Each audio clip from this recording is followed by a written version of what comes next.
नमस्कार। आज हम साधना से जुड़े कुछ महत्वपूर्ण सवालों के जवाब तलाशेंगे। संत और महात्मा अक्सर कहते हैं कि आध्यात्मिक यात्रा शरीर के 9 द्वारों से खाली होने के बाद ही शुरू होती है।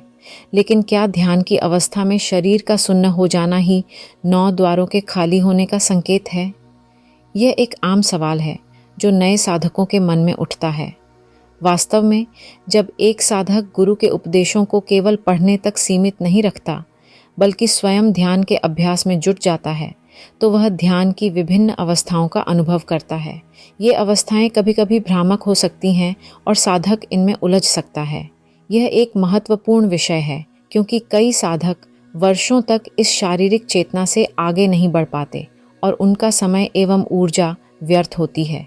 इसलिए इस अवस्था को अच्छी तरह से समझना और उससे आगे बढ़ना आवश्यक है ताकि आपकी आध्यात्मिक यात्रा निर्बाध रूप से आगे बढ़ सके।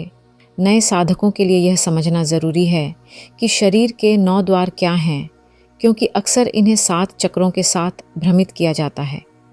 संत और महात्मा जिन 9 द्वारों का उल्लेख करते हैं वे हैं: 2 द्वार नीचे मलमूत्र त्यागने के हैं, तीसरा द्वार हमारा मुंह है, चौथा और 5वां द्वार नाक के 2 छेद हैं, छठा और 7वां द्वार कान के 2 छेद हैं, 8वां और 9वां द्वार हमारी 2 आँखें हैं।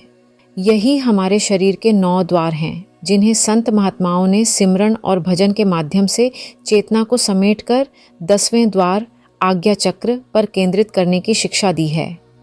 सरल शब्दों में कहें तो संत महात्माओं ने हमें शारीरिक स्तर से ऊपर उठने की शिक्षा दी है, जिसका 7 चक्रों से कोई लेना देना नहीं है।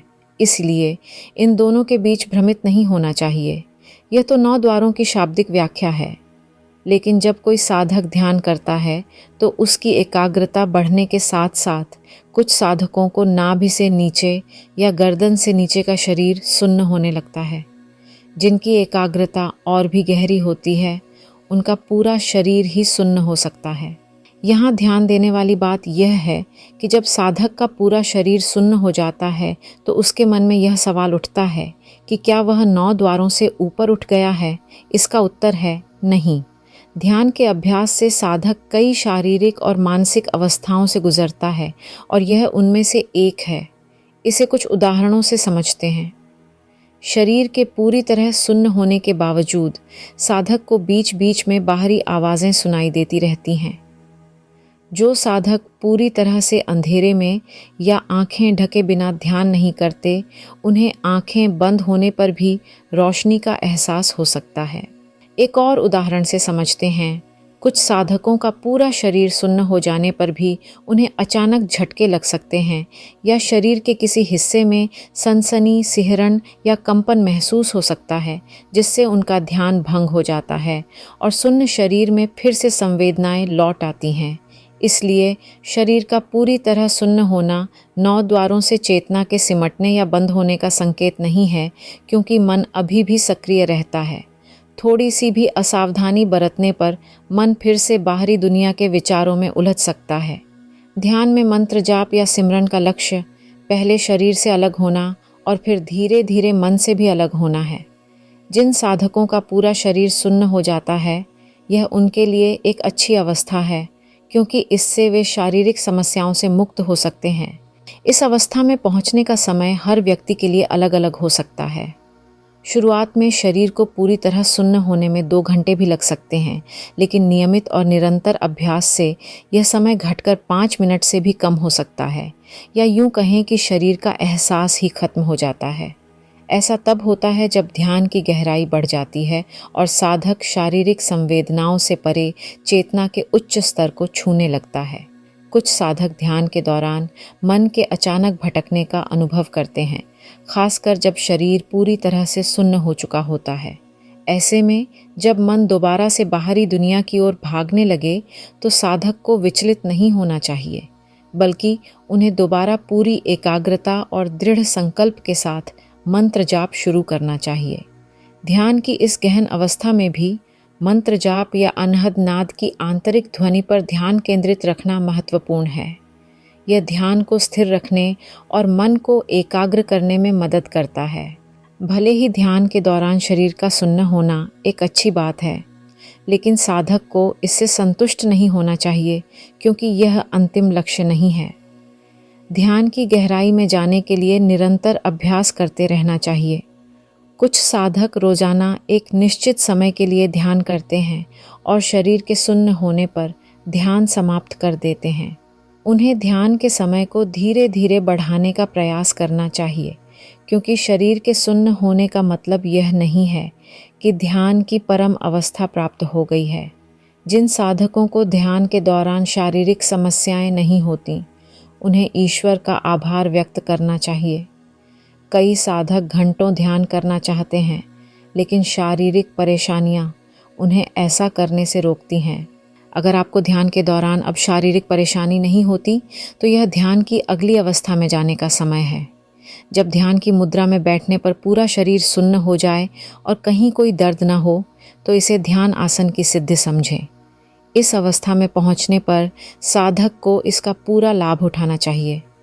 जितना हो सके उतनी देर तक भजन, सिमरन या अनहद नाद पर ध्यान लगाना चाहिए। ध्यान की परम शांति और आनंद इन्हीं आगे की अवस्थाओं में छिपे हैं, क्योंकि इस स्तर तक अधिकतर साधकों का मन चंचल ही रहता है। जिन साधकों को अभी भी ध्यान के दौरान शारीरिक परेशानियां होती हैं, जैसे शरीर के किसी हिस्से में तेज दर्द या झटके लगना, उन्हें अपना पूरा ध्यान तीसरे नेत्र यानी आज्ञा चक्र पर केंद्रित करना चाहिए। दोनों भौहों के बीच एक बिंदु की कल्पना करें और अपना ध्यान वहीं पर स्थिर रखें। शरीर में कुछ भी होता रहे, आपका ध्यान आज्ञा चक्र पर ही बना रहे। धीरे धीरे आप शारीरिक समस्याओं से मुक्त हो जाएंगे और आपका आसन सिद्ध हो जाएगा।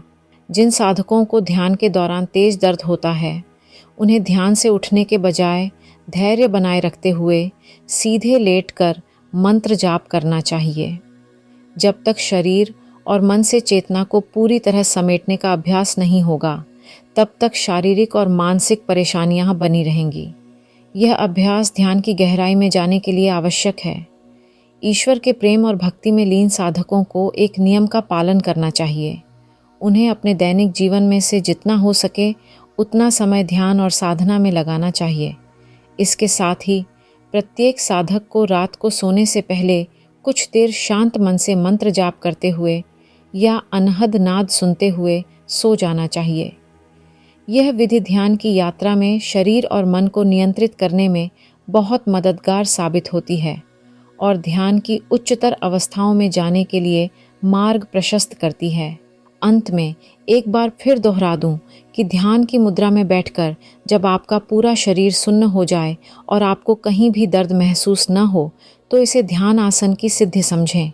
यह वह अवस्था है जहाँ से आप 9 द्वारों से ऊपर उठते हैं और ध्यान की शून्य अवस्था में प्रवेश करते हैं।